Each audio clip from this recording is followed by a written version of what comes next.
July 16, 2022 Asheville, North Carolina. The sunlight filtered through the curtains of apartment 2B in a modest building on Merriman Avenue.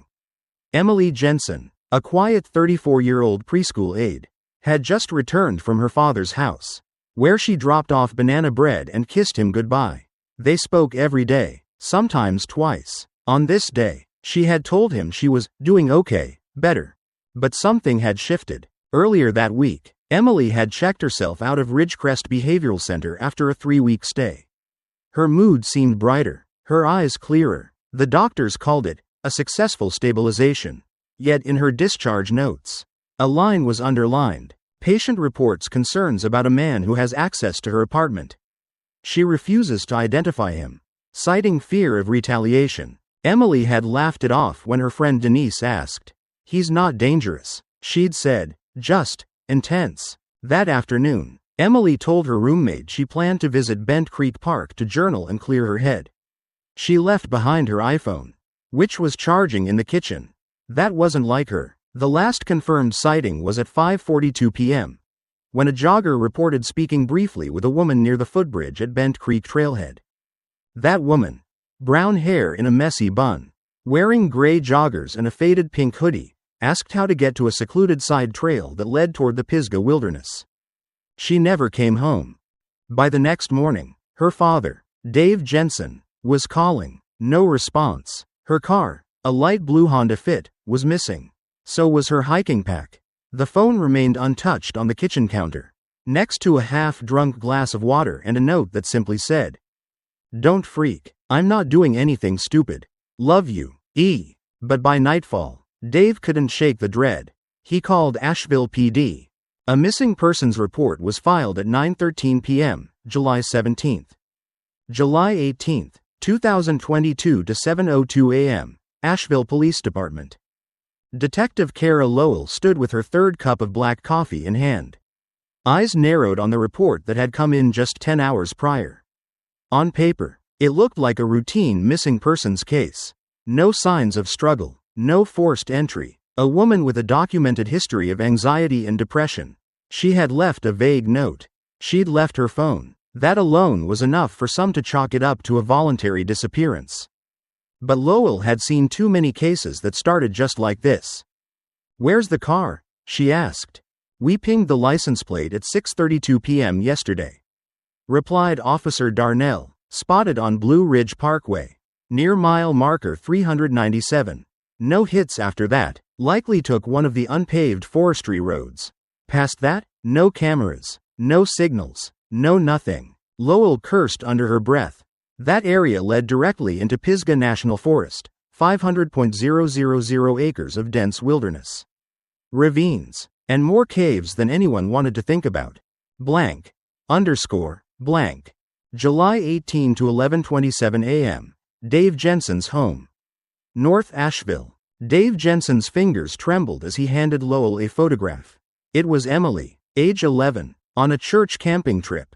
Even then, her eyes carried a quiet sorrow. "She wouldn't do this," Dave said, his voice barely above a whisper. "She always calls. Even during the bad episodes, she would always call." "Has she ever mentioned anyone following her?" Lowell asked. "A relationship? Someone she might have been afraid of?" Dave hesitated. "She mentioned someone. A guy she met online. She didn't give a name. Said it was complicated and that he'd been into things.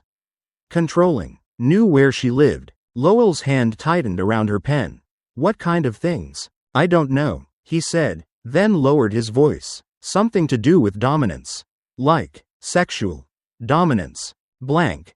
Underscore. Blank." July 18 to 5:13 p.m., Emily's apartment. Merriman Avenue. Lowell stood in the center of Emily's bedroom. It was clean. Too clean. Bed neatly made. Journal gone from its usual spot. Her laptop, a silver MacBook, sat on the desk. Open but locked. The search warrant was coming through. Then she noticed it. A faint drag mark along the wooden floor near the closet. She crouched. Under the bed, something metallic glinted. She reached for it, and pulled out a black leather collar with a buckle stamped into the inside of the leather. Property of MSTR 876. Lowell's heart sank. blank, underscore, blank. July 19 to 7:30 a.m. Asheville PD Cybercrime Unit. They cracked her laptop by 9 a.m. What they found was disturbing. Multiple profiles on a fetish website named Dark Hollow. One profile used the name SLV_EMJ391. The most frequently contacted user? MSTR_876. Their chats spanned over a year. The messages were cryptic, coded in tone but increasingly dark. You promised me a forest. You said if I came back, it would be the last time. Leave the phone. Bring rope. You'll be rewarded with peace. The most recent message, dated July 16, 3:21 p.m. Meet at Bent Creek Trailhead. Wear pink. No phones. Be ready for obedience. Lowell stared at the screen. This wasn't a disappearance. This was a hunt. Blank. Underscore. Blank. July 20 to 1:06 p.m. Pisgah National Forest Search Command. Search teams fanned out across miles of rugged terrain. Drones scouted from above. Cadaver dogs were flown in from Atlanta. They found nothing. Until a park ranger named Jamie Halbrook radioed in from Sector 9, a remote area locals called Dead Man's Spur. Got something. Jamie's voice crackled. You're not gonna like it. Under a fallen log, carefully arranged like a ritual site, was a folded pink hoodie, smeared faintly with what looked like blood. A plastic bag next to it contained what appeared to be a used gag. And a burner phone, battery dead, screen cracked, written in marker on the inside of the bag. She was willing. She was perfect. No regrets. Blank. Underscore. Blank. July 21, 2022, Asheville PD Headquarters. Detective Kara Lowell sat silently as the cybercrime team displayed a digital trail on the big screen. A red map of North Carolina lit up with pings. Each dot was a message, a GPS log, or a username login, all linked to one handle, MSTR_876. Who is he? She asked. Specialist Travis Meeks adjusted his glasses. He was careful, used VPNs, fake names, but he slipped, once. A message from MSTR_876. Sent 3 months earlier, had been sent from an unsecured Starbucks Wi-Fi in downtown Asheville. The metadata had attached a unique device ID to the login. We cross-referenced that device ID, Travis continued, and found it was also used to access the email jeremy.coates@archbondstudio.com. Lowell's pen paused mid-air. Jeremy Coates? She repeated. The architect? Yep, mid-40s. Works at Arch Bond Studio. Married. 2 kids. Lives in Arden, just outside the city. A photograph of him filled the screen. Trim beard. Wireframe glasses. Clean-cut professional. Not a monster. But then again, they never looked like monsters. Blank. Underscore. Blank. July 22 to 10:12 a.m. Arch Bond Studio. Asheville. Jeremy Coates blinked calmly under the fluorescent lights of the interview room. I don't know an Emily Jensen, he said evenly. Lowell tossed a printed message onto the table. His brow twitched. You'll kneel where the trees whisper, where no one hears your screams. You sent that, she said. I've chatted online. Roleplay. Nothing illegal. Nothing real, he replied. Too rehearsed. And yet, she's missing. And your messages led her to that forest. Jeremy leaned back. If she went out there, that's on her. I never met this woman. I don't know what you're fishing for. Lowell's voice sharpened. We found a burner phone with your SIM card and a collar labeled with your screen name. We've got chat logs, photos. Still, he smiled. Photoshopped. Fabricated. You think you're the first detective I've dealt with who doesn't understand fantasy. But behind the smug facade, something was cracking. Blank. Underscore. Blank. July 23 to 3:48 p.m. Forensic Lab. Asheville PD. The burner phone recovered from Pisgah came back online. Inside were 212 text messages. All from Jeremy. One video file. Corrupted. But one still image was retrieved from the cache. Emily. Blindfolded. Tied to a tree. The timestamp? July 16, 6:03 p.m. 20 minutes after she was last seen alive. Lowell's stomach churned. Then came the kicker. Inside the phone's SIM card data was an encrypted contacts list.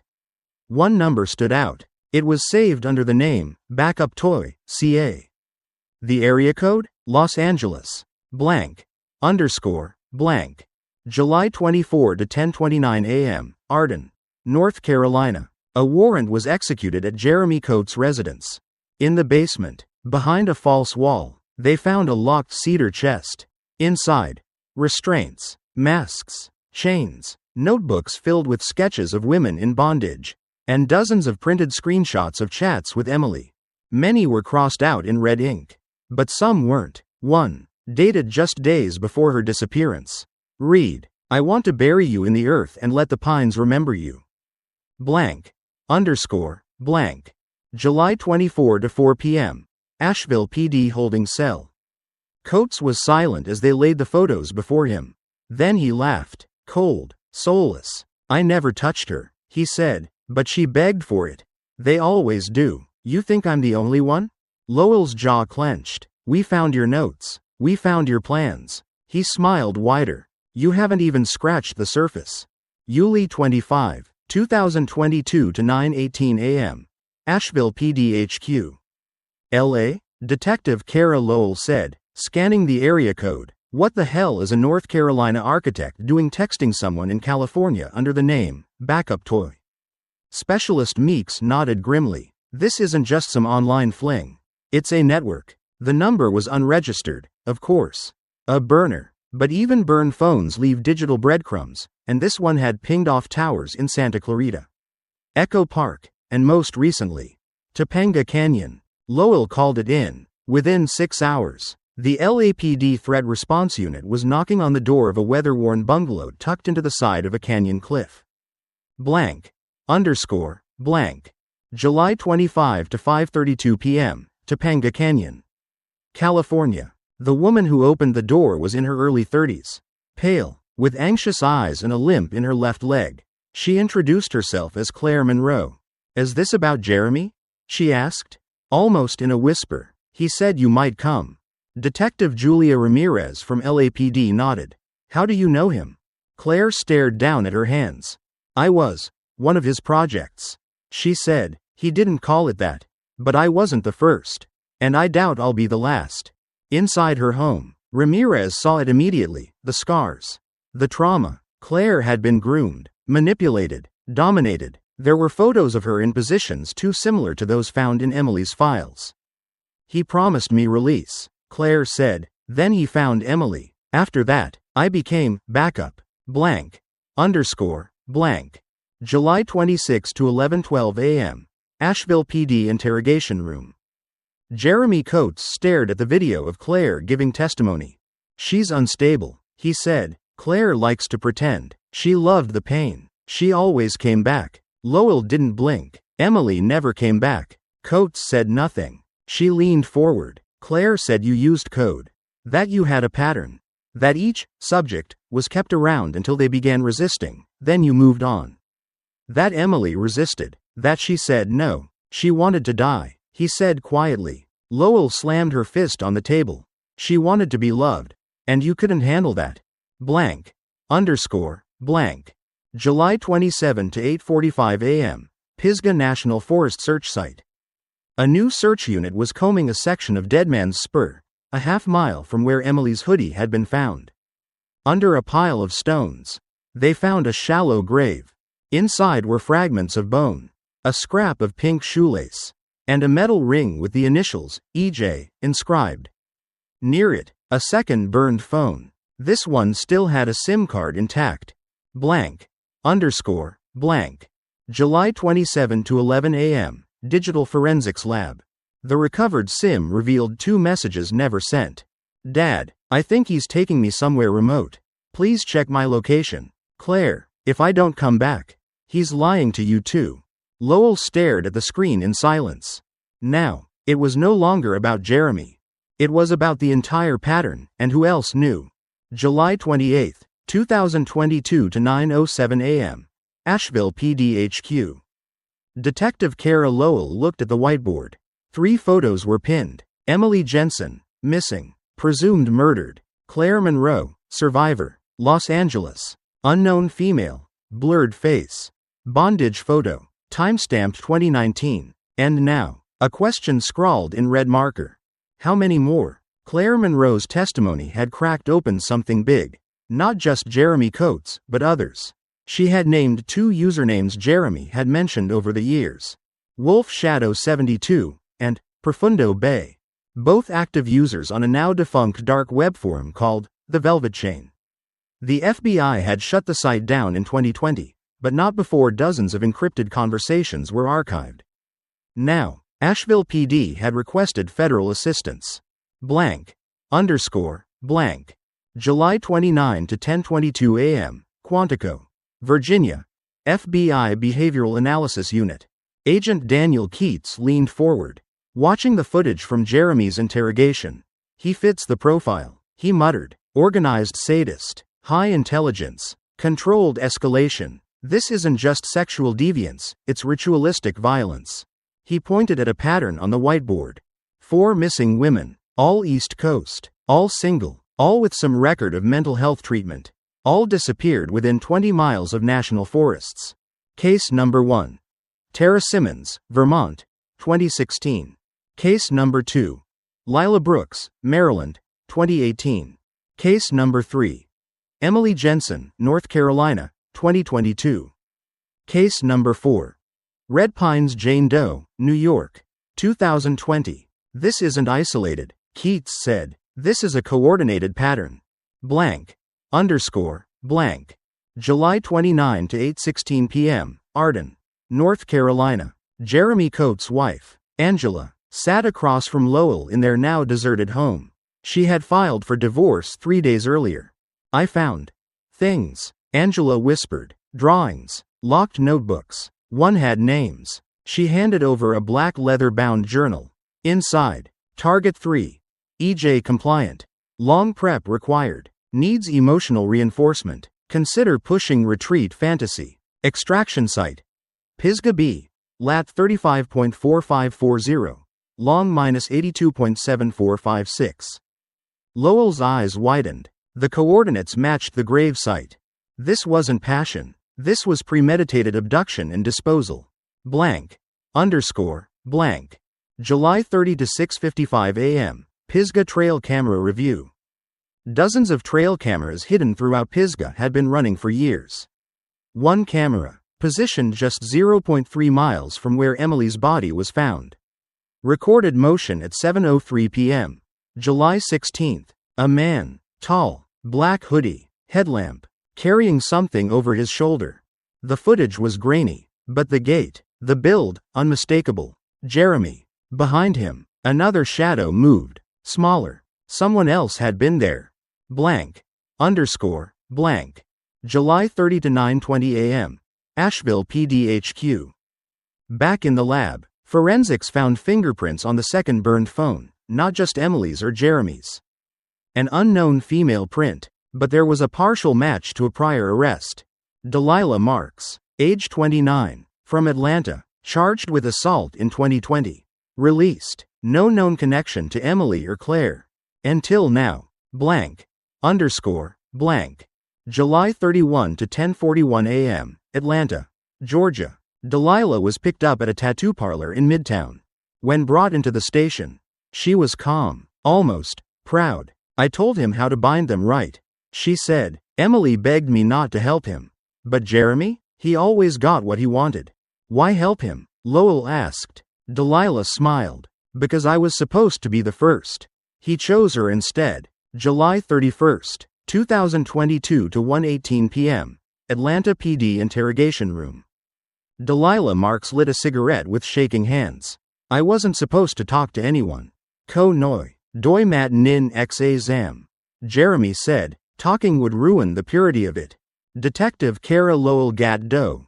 I am Lang. Damak Cho Delilah Tu Troy Vau Dong Ki Yuk Kua Chin Min. Flashback.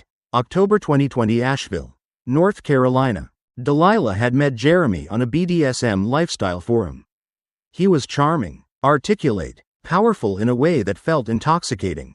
He didn't just want control. He wanted transcendence. He made it sound like a ritual.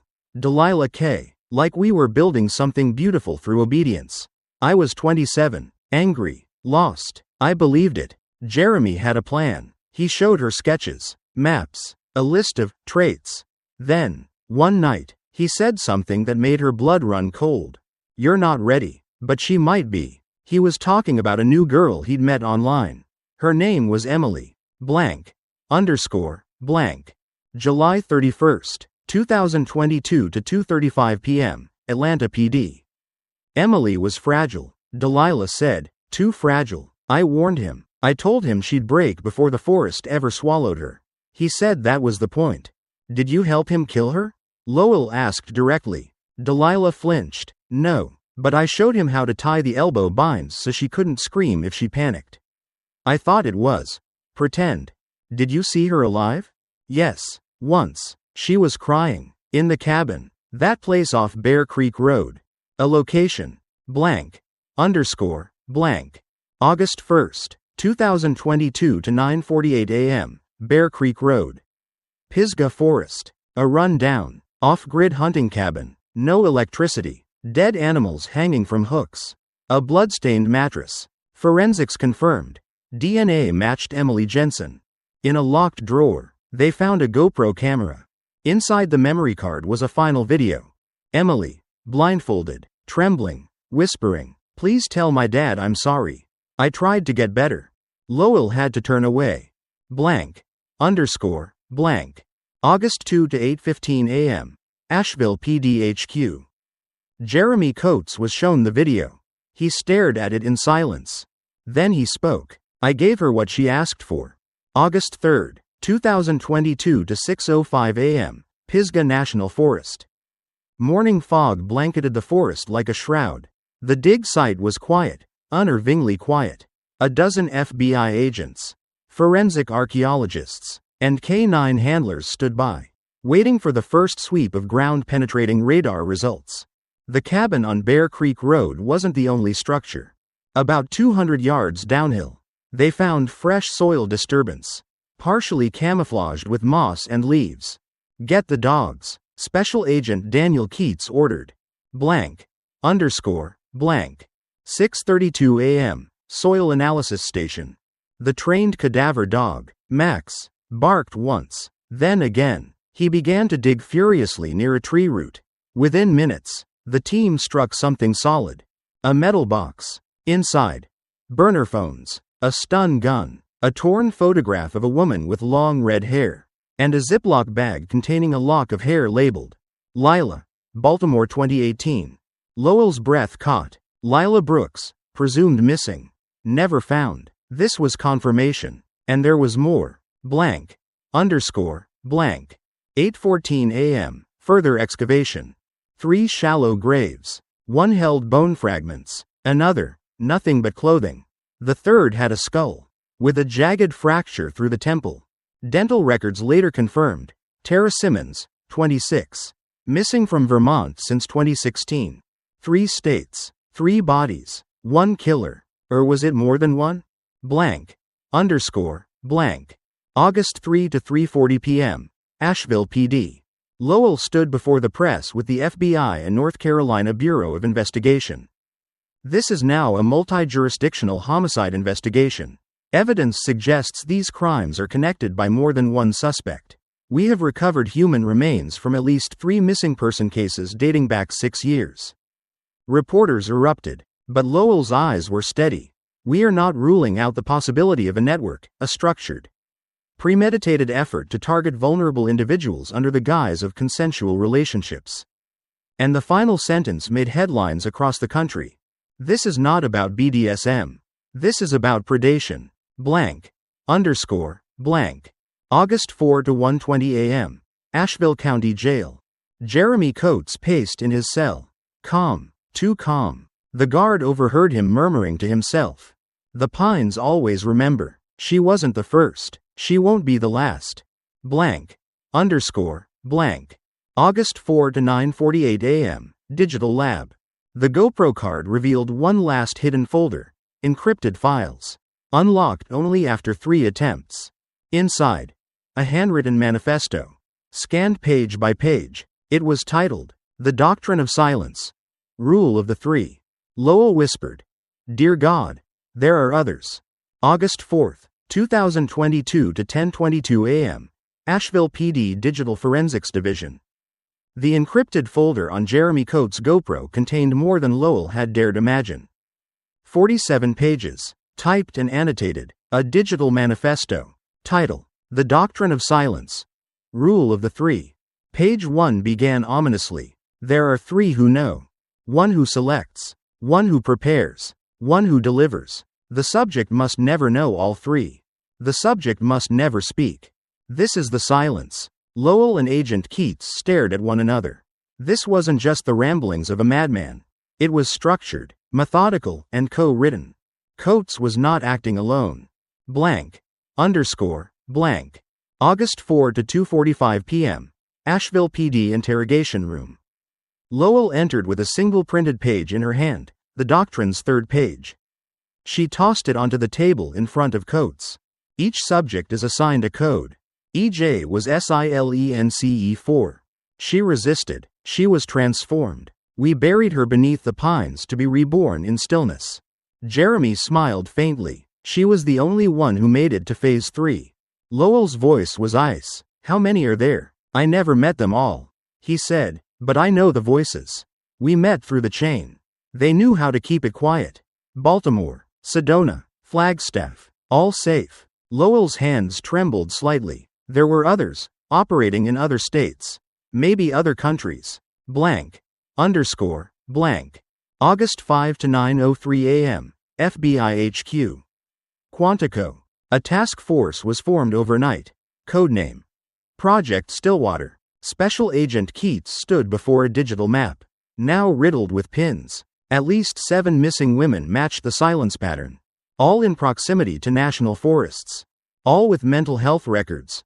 All presumed runaways. The Velvet Chain Forum, though shut down in 2020, had logs. And 3 usernames came up consistently in the Rules of Transformation thread. MSTR_876, Jeremy Coates, confirmed. WOLFSHADOW72, last known IP. Sedona, Arizona. Oblivia_hound, encrypted. Last ping. Albany, NY. Blank. August 6 to 6:42 p.m. Asheville PD holding cell. Jeremy asked to speak to Lowell again. Not to confess, he said, to warn. She sat, reluctantly. They'll know I broke the silence. He said, you think they'll let me rot in here? You think they'll stop with me? You're not that important, Lowell replied. He leaned forward. Neither was Emily, but she still ended up dead. Blank. August 7 to 4:11 a.m. Buncombe County Jail Surveillance Room. Alarms blared. Jeremy Coates was found in his cell, hanging by a strip of his bedsheet. But it wasn't suicide. Security footage showed a figure in a janitor's uniform, face obscured, entering the isolation wing for exactly 4 minutes. The camera glitched during the critical moment. By the time backup arrived, the figure was gone. No prints, no tools left behind, only a single sheet of paper found in Coates' palm. The silence cleanses its own. August 8, 2022 to 10:15 a.m. Sedona, Arizona. The red rocks of Sedona gleamed under the desert sun. But beauty could be deceptive. Special Agent Keats arrived at Ravenlight Retreat, a secluded spiritual commune nestled on a 20-acre property in the Coconino National Forest. He wasn't here for healing. He was here for a man named Malcolm Vane, age 49.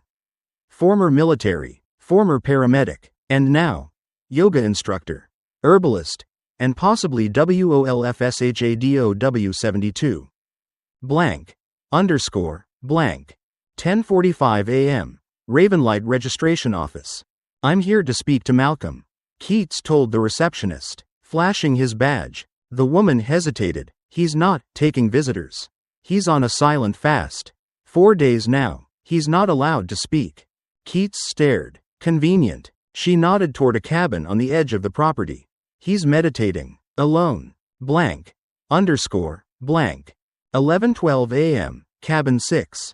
Ravenlight Grounds. Keats approached cautiously. The cabin was unlocked. Inside, incense smoke, animal skulls, An open laptop. Battery blinking red. Keats opened it. On screen, a paused video.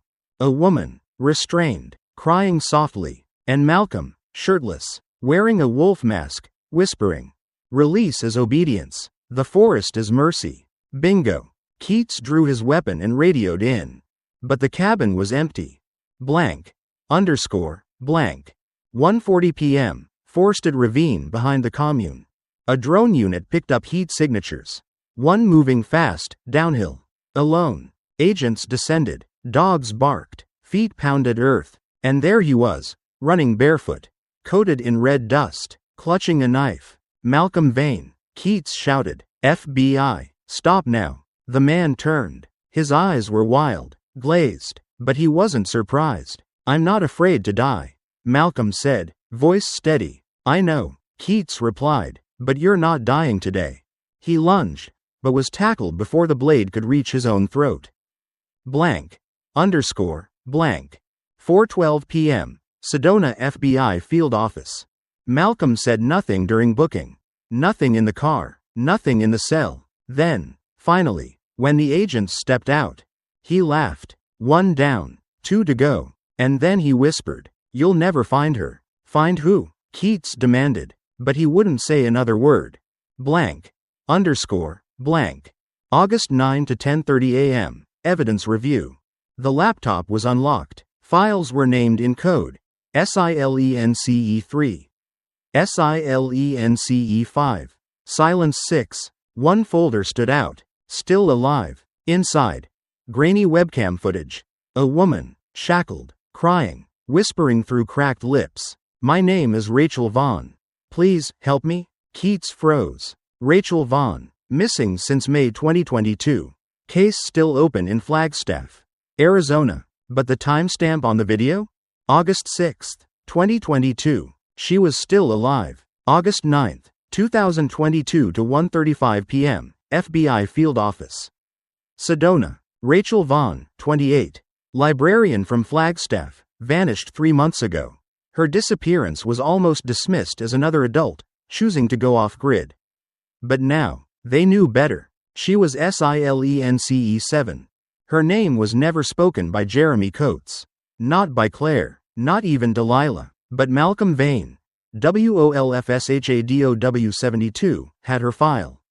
And her footage. In the video, Rachel was in a concrete room. Dimly lit, with no visible windows. Behind her, a rusted drain and a water-stained cinder block wall. Agent Keats paused the footage frame by frame. On the upper corner of the wall, faint graffiti. A partial phrase. "Said the dead before burial." It hit him. A Bible passage. Isaiah chapter 26 verse 19. Blank. Underscore. Blank. August 9 to 3:02 p.m. Flagstaff, Arizona. Keats and Lowell met with local detectives. "We've seen that verse before," said Detective Ron Mays, tagged on a bunker just outside an old religious commune in the hills. Place was raided in 2003. It's abandoned now. Locals call it the Hollowing. "How far?" Keats asked. 30 miles. No electricity. No road signs. No cell service. Perfect place for a silence site. Blank. Underscore. Blank. August 9 to 6:50 p.m. The Hollowing compound. Sunset bled red across the Arizona sky as agents fanned out with thermal imaging and bolt cutters.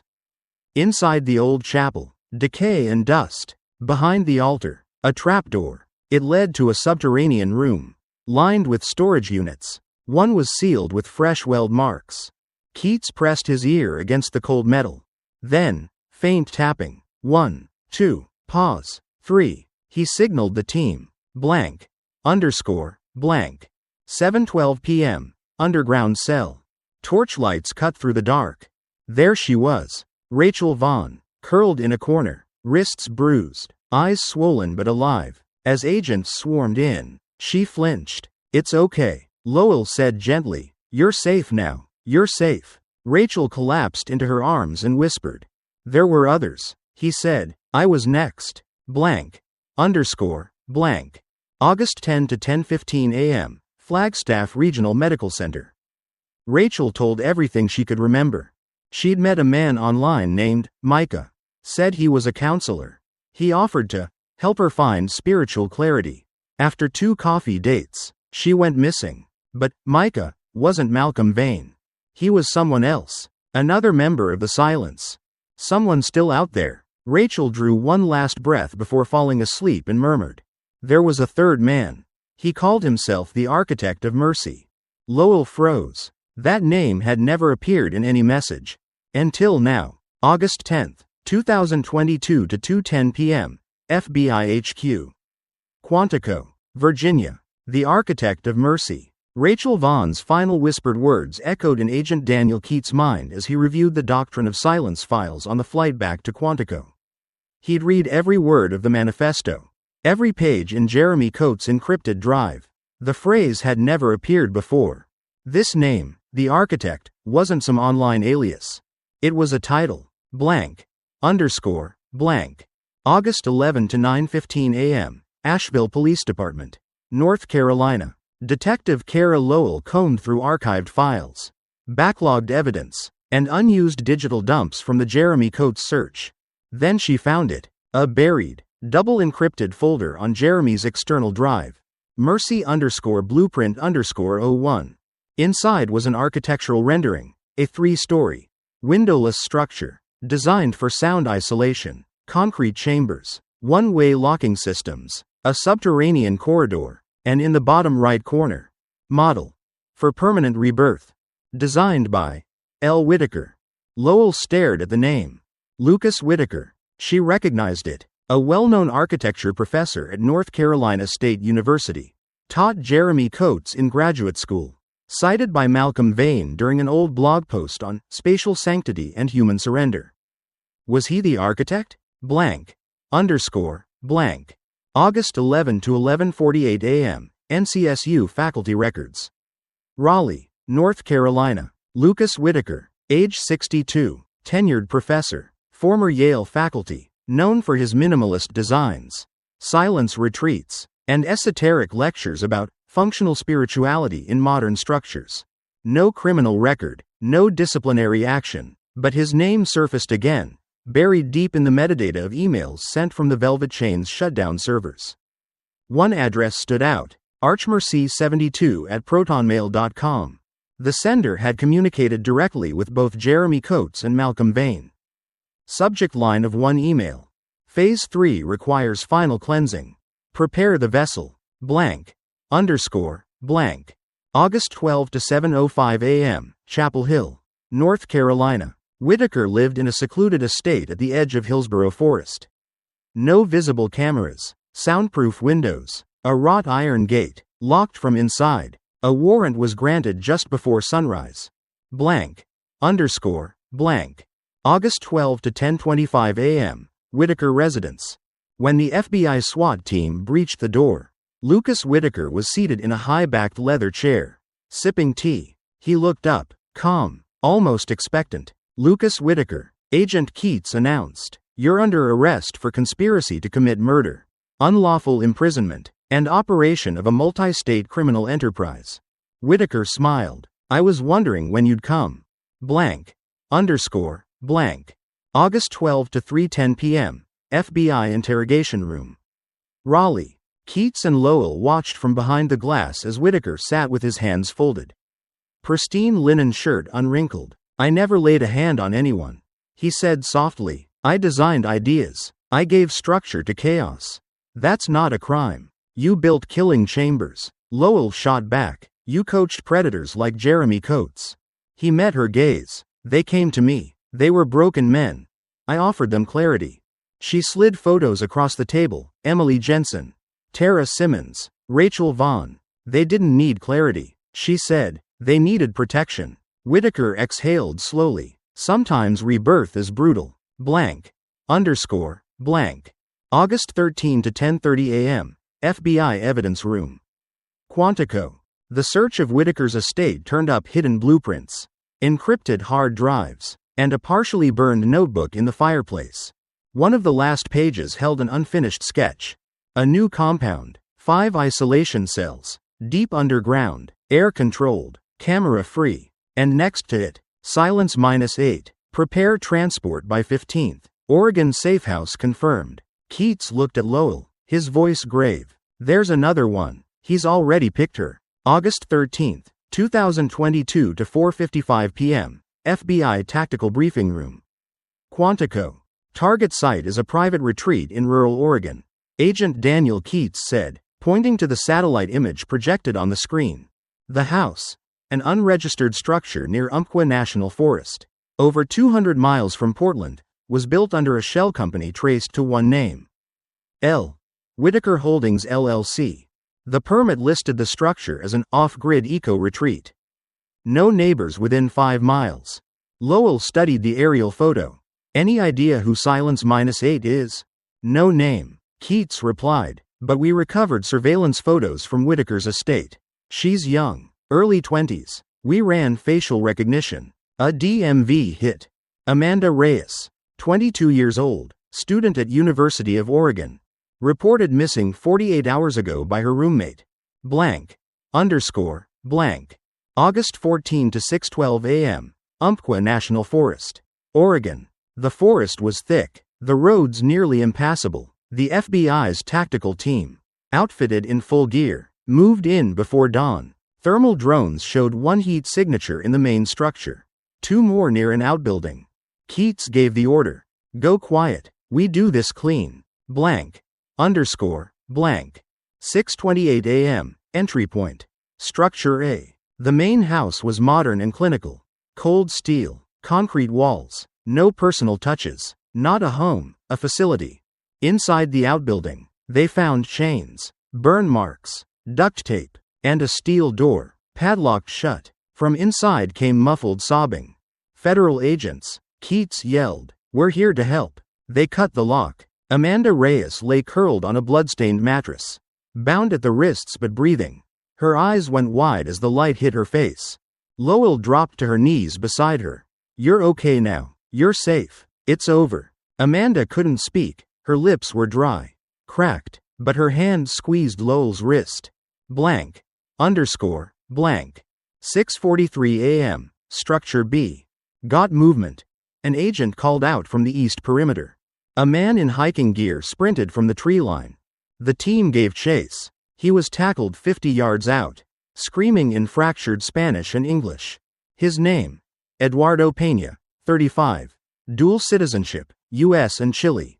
No criminal record, no known affiliations. Inside his wallet, a laminated card. Silence as service. The architect watches. August 14 to 11:10 a.m. Eugene FBI Field Office. Amanda, now stabilized, gave her account in fragments. Eduardo had met her online through a nature photography forum. Said he was an Earth retreat coordinator. Paid for her travel. Promised total mental reset in the forest. Then everything went dark. She whispered. He said I would be reborn. I didn't agree. He said that didn't matter. She described Eduardo repeating the phrase, "Obedience is the door to mercy." A phrase pulled straight from Whitaker's doctrine. Amanda had been Silence-8. August 15 to 9:32 a.m. Federal Detention Center. Quantico. Whitaker sat alone in the interview room. Keats entered without a word, placed a printed photo of Amanda Reyes on the table. "She's alive." Whitaker blinked. For the first time, his expression changed.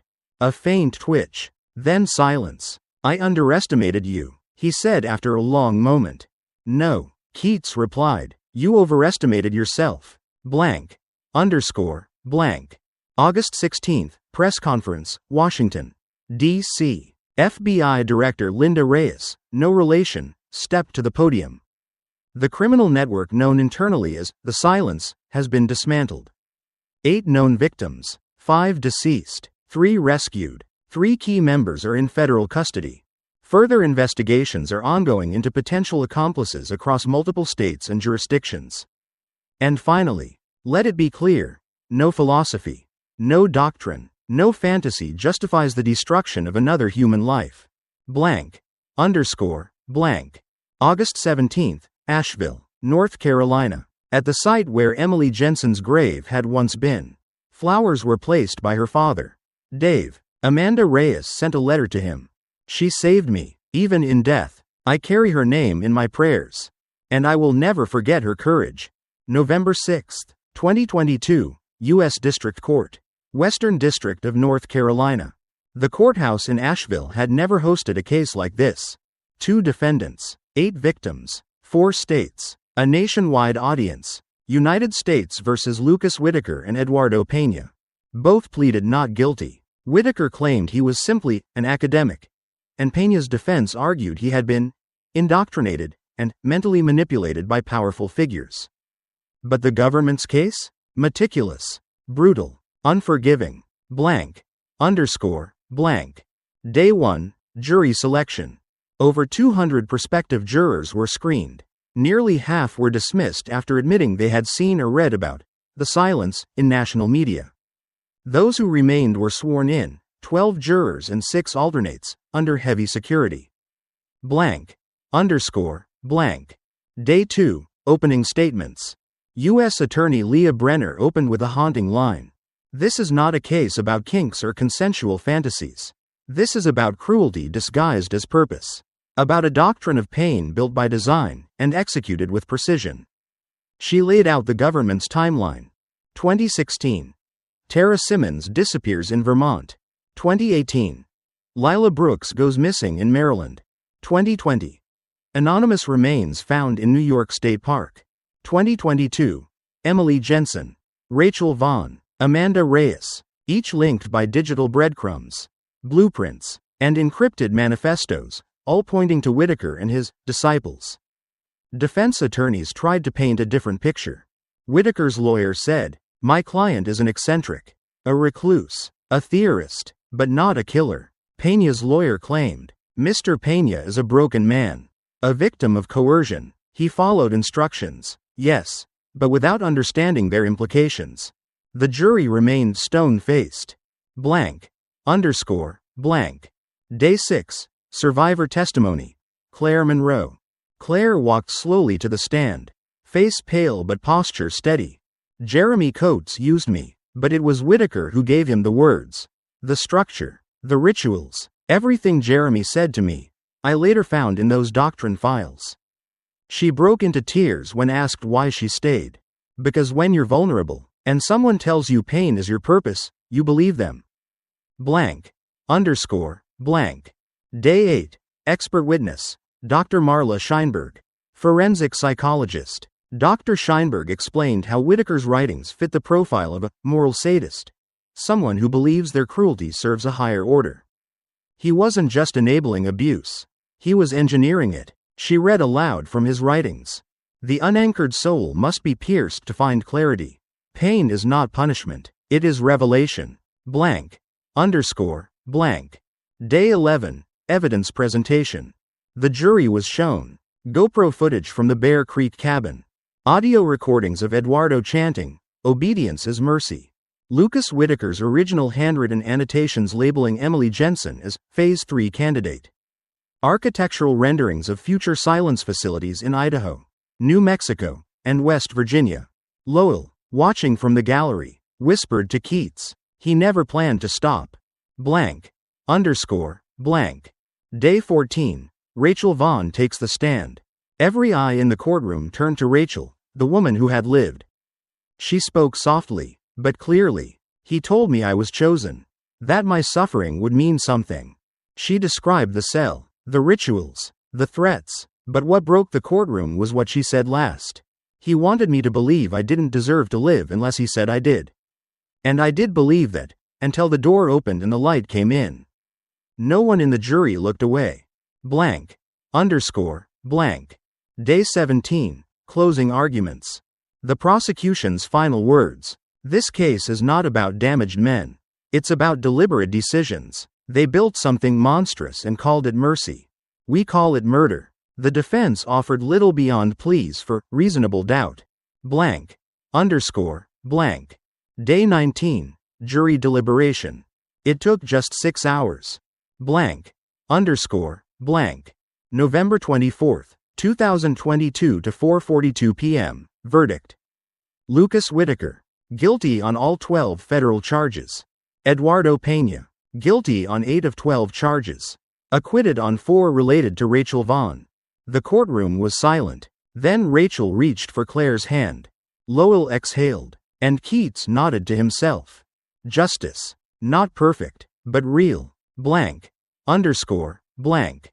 December 2nd, 2022, Asheville, North Carolina. It had snowed the night before, thin, quiet, cold. Detective Kara Lowell stood at the edge of a small memorial outside the Pisgah trailhead. 8 stones, 8 names. Only 5 of the bodies had been recovered. But this ground was sacred now.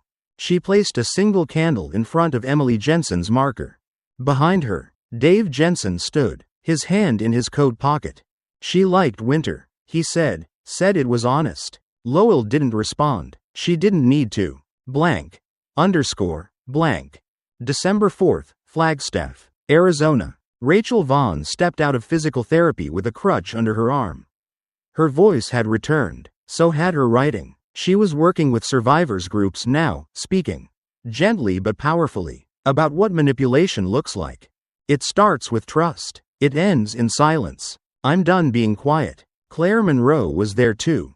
Her limp permanent, her spirit, not. They weren't victims anymore. They were survivors. Blank. Underscore. Blank. December 6th, FBI HQ. Quantico. Keats stared at the files on his desk. Lucas Whitaker was on suicide watch. Now a lifetime inmate at ADX Florence.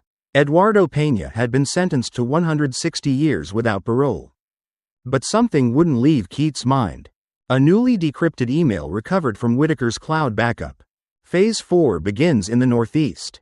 A new architect will rise. The Pines were just the beginning. Attached. A list of 10 usernames. 7 had been traced. 3 remained dark. One of them, Oblivia_Hound, last active from a signal in upstate Maine. 2 weeks prior. The silence wasn't dead, just wounded. Blank. Underscore. Blank. December 8th, Washington, D.C. FBI Director Reyes held a press briefing. While we have dismantled the central leadership of what was known as the silence, we believe remnants may continue to operate in isolated cells or online. We are asking the public to remain vigilant and report any suspicious recruitment tactics under the guise of mental health, self-rebirth, or spiritual purity. Reporters asked, how many more are out there? Her response, we don't know, but we're listening now. Blank. Underscore. Blank.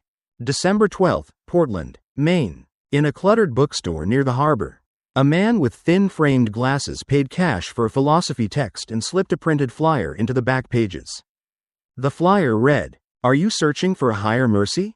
Let go. Become free. The Pines await. He walked out. No one followed. December 24th, 2022, Asheville, North Carolina. Snow fell in gentle flurries over the city.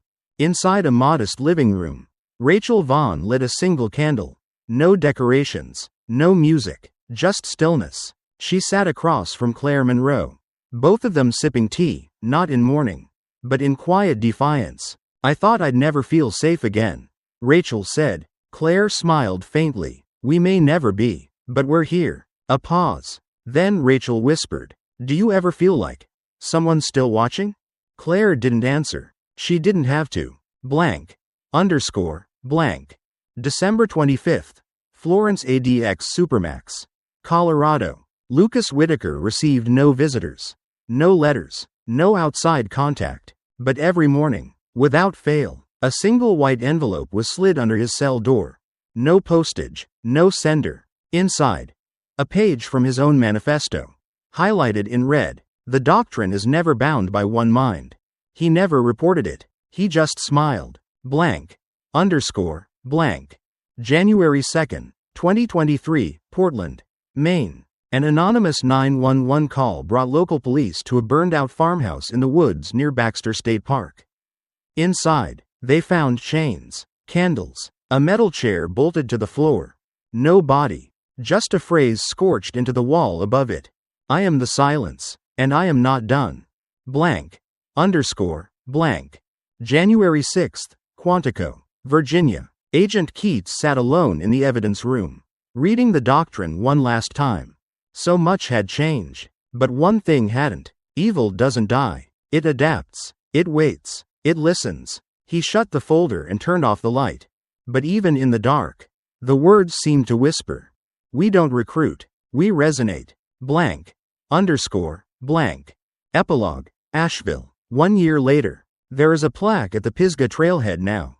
It reads, "In memory of those whose voices were taken. Your silence will never be ignored again." Beneath it are 8 names. But space has been left for more. Not in fear, in remembrance, and in vigilance.